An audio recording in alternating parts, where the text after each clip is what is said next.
Fala aí pessoal, tudo bem? Aqui é o Marcelo do canal Plantão Química e hoje nós vamos continuar com o nosso intensivão de Química para a UERJ, beleza? Só que antes disso, deixa eu te falar o seguinte, hoje nós vamos estudar as reações químicas. Já é um tema bem avançado porque nós já temos quase 20 aulas acumuladas lá atrás. Então se você está chegando agora e você está começando a estudar nesse momento por esse assunto, eu recomendo muito que você assista aulas anteriores porque isso não é um assunto simples, tá certo? E bem, se você está acompanhando a gente até aqui e não se inscreveu ainda, poxa, se inscreve aí, ajuda a gente a chegar em mais pessoas, recomenda o nosso vídeo para os seus colegas, porque isso é muito importante para a gente poder crescer esse canal e produzir cada vez mais conteúdos legais como esse para você, tá certo? Então, bora lá para a nossa teoria, bora para os slides.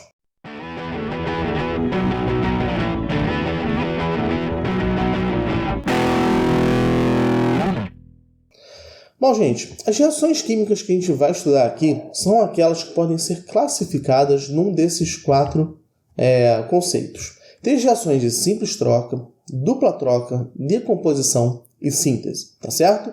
E a gente vai olhar uma a uma e dar alguns exemplos bem comuns desses tipos de reações, tá certo? Então, vamos lá. Reação de simples troca. Uma reação de simples troca é uma reação onde você tem uma substância simples no reagente que está reagindo com uma substância composta. E a partir dessa reação química você vai formar uma outra substância composta, né, e uma outra substância simples. Vamos ver um exemplo? A gente tem aqui o sulfato de cobre. O sulfato de cobre ele pode reagir com o ferro, formando o sulfato ferroso e liberando o cobre, né, sozinho. Então você viu, a gente tinha uma substância simples no reagente, que é o ferro, e passou a ter uma substância simples no produto, que é o cobre. Então olha que interessante, você tem uma reação de simples troca. Você está trocando a substância simples que você tem no início e no final do processo. Acho que fica mais fácil se você lembrar disso. A simples troca tem que ter uma substância simples, tá certo? E como é que a gente sabe que vai acontecer essas reações? Bom, a gente vai estudar isso melhor lá na parte de eletroquímica, mas basicamente a gente tem que os metais mais reativos, eles são mais facilmente usados para fazer uma simples troca. Porque se eu colocar um metal muito reativo, mais reativo que aquele já presente na substância composta, ele vai ser capaz de deslocar o outro metal, formando um novo composto iônico e liberando aquele metal presente no composto, né, no nosso reagente composto, que é uma substância composta, na forma de uma substância simples, tá certo?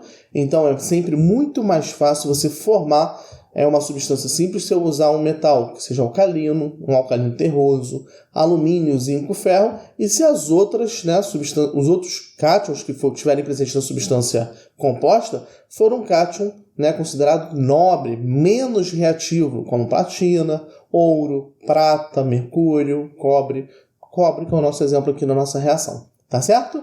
Então, simples troca, você vai formar uma substância simples depois, a partir de uma substância simples que você já tinha, tá bom? Lembra disso que facilita muito.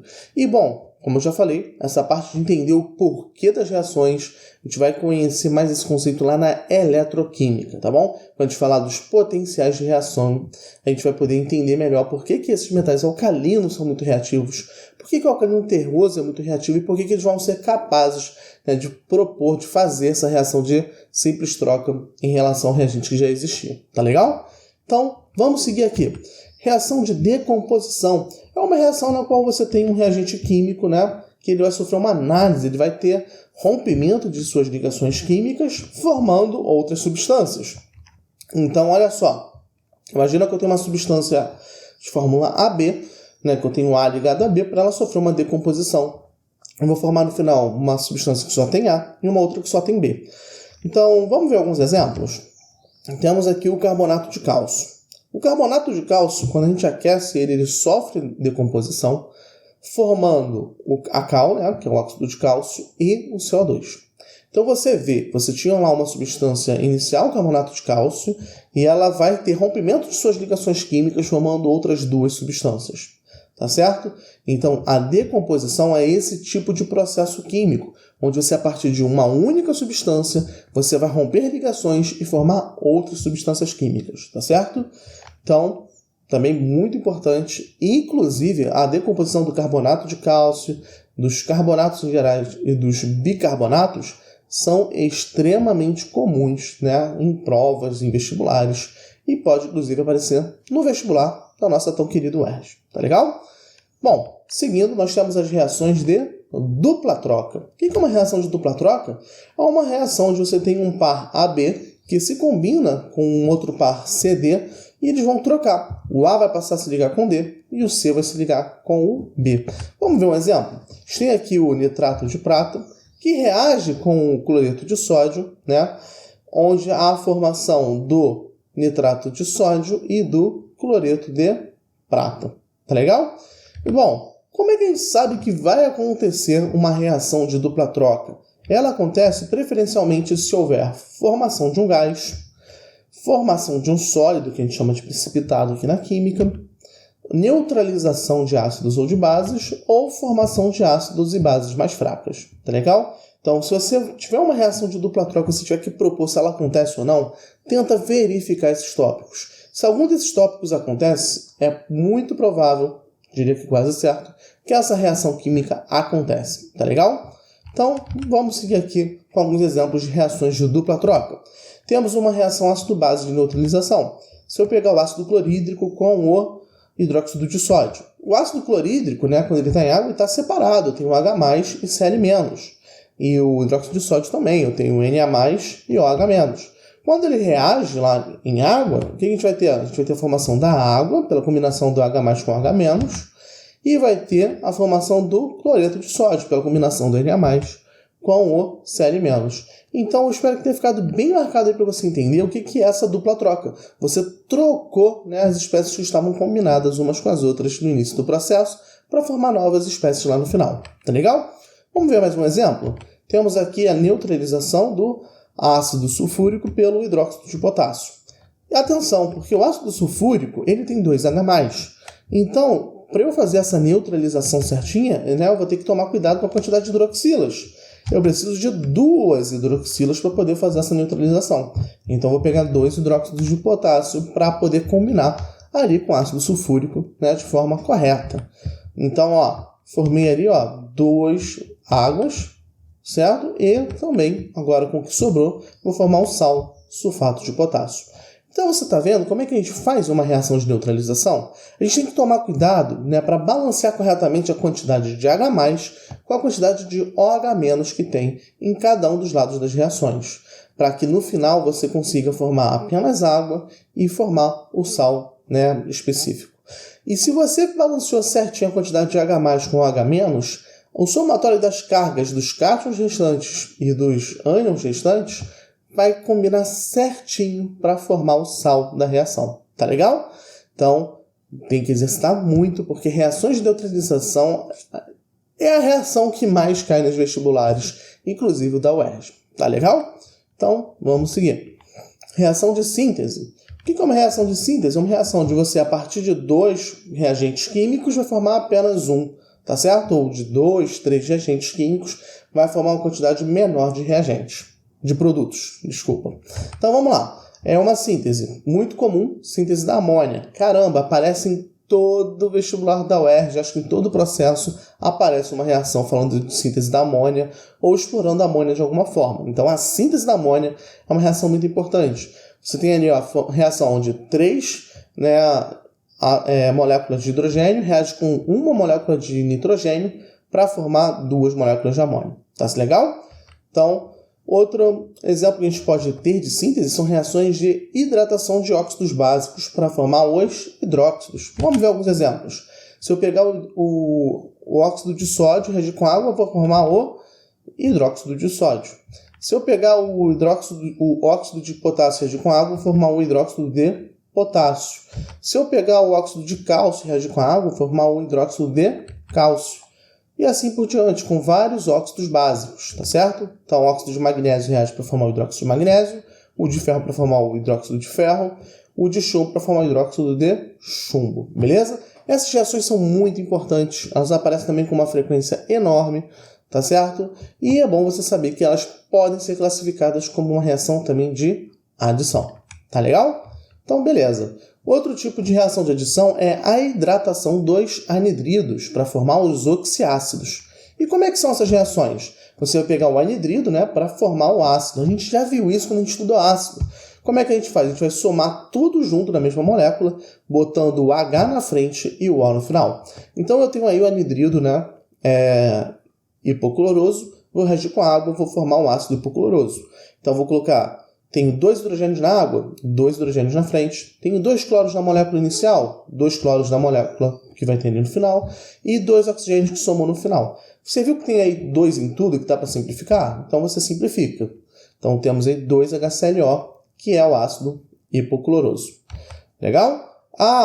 E vamos ver aqui anidrido sulfuroso, SO2. Reagiu com a água. Como é que a gente vai botar lá no final? 2 hidrogênios da água, mais enxofre, mais oxigênios, tudo juntinho, H2SO3. Bem simples, síntese, tá legal? Outro exemplo do ácido carbônico, você vai pegar o anidrido carbônico, vai juntar com a água, hidrogênios na frente, carbono no meio e oxigênio no final. Sempre assim. Outro exemplo, nitrogênio. Se tiver nitrogênio, toma cuidado porque você vai ter que dar essa simplificada. Olha só, N2O5, né? Eu vou ter então, com H2O, vou ter que ir lá, no final, 2 hidrogênios, 2 nitrogênios e 6 oxigênios. Dá para simplificar? Sim, senhor, sim, senhora, dá para simplificar. Vai ficar com 2HNO3, tá certo? Então, outro exemplo também, se você tiver assim, esses compostos que tem 2 do seu metal, você vai ter que fazer essa simplificação. Então aqui um exemplo com o boro, B2O3. Vou reagir com água, vamos lá no produto botar hidrogênio no início, o A metal no meio, oxigênio no final. H2B2O4. Dá para simplificar? Tá, divide tudo por 2. Tá certo? Estou fazendo aqui vários em seguida e você vai ver, vários que você vai poder simplificar. Então, simplifico do boro por 2, simplifica também do manganês por 2 e do ácido nítrico do ácido nitroso por 2, tá certo? Então você verifica se você pode simplificar, né, voltando aqui atrás, sempre que você tiver esses coeficientes todos pares. Tem todos os coeficientes pares, dá para simplificar. O do cromo dá para simplificar? Não dá, né? O cromo só tem 1, não dá para simplificar mais do que 1. Então, o do nitroso dá? Dá, tem 2 nitrogênios, 2 oxigênios e 2 hidrogênios, simplifica. Do permanganato, dá para simplificar também, tá certo? Então, pessoal, além disso, a gente tem o seguinte, tem hidratação com mais de uma água em uma molécula. Isso aqui é uma exceção da exceção, vou deixar isso aqui para o final, porque eu sei que não é tão importante, aparece muito pouco. Mas vamos lá, tem algo aqui que é especial que você tem que saber. O fósforo, o arsênio, acho que é arsênio o nome desse elemento AS, e antimônio, que é o USB, você está vendo que não são elementos muito comuns, né? Tirando o fósforo aqui é importantíssimo. Eles reagem, né, para formar ácidos com uma água, com 2 águas ou com 3 águas. Como assim? Eu posso formar ácidos diferentes de acordo com a proporção do óxido que eu uso com a quantidade de água usada no processo. Então, eu posso também fazer isso para o silício com 1 ou 2 águas e posso fazer isso com boro com 1 ou 3 águas. Você tem que decorar isso? Na minha opinião, não.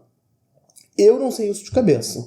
Eu sou químico, sou professor de química e eu não sei isso tudo de cabeça. Eu só sei isso porque eu me preparei, estudei, preparei essa aula para poder te apresentar isso. E daqui eu só quero que você decore uma situação, tá certo? Que é a situação do fósforo, que é muito comum. É a reação do fósforo para formar 3 águas. Eu estou marcando com esse acento de exclamação aqueles que são os preferenciais que vão surgir para a gente no vestibular, tá bom? Que são os ácidos mais estáveis a serem formados. E aqui no caso você está vendo como é que são essas reações. Então, do anidrido fosfórico com uma água formando o ácido metafosfórico, né? Com 2 águas para formar o ácido pirofosfórico e com 3 águas para formar o ácido ortofosfórico, que é o ácido mais importante. Inclusive, o ácido ortofosfórico ele pode não ser chamado de ortofosfórico, pode ser chamado apenas de ácido fosfórico, por ser o mais comum, tá certo? E esse aqui que é o importante. Esse aqui é o que você precisa saber, porque é o que cai na prova. Você tem que saber quem é ácido fosfórico para você saber quem é o ânion fosfato, tá certo? Esse cara é importantíssimo na natureza para a formação das substâncias orgânicas a partir daquelas inorgânicas.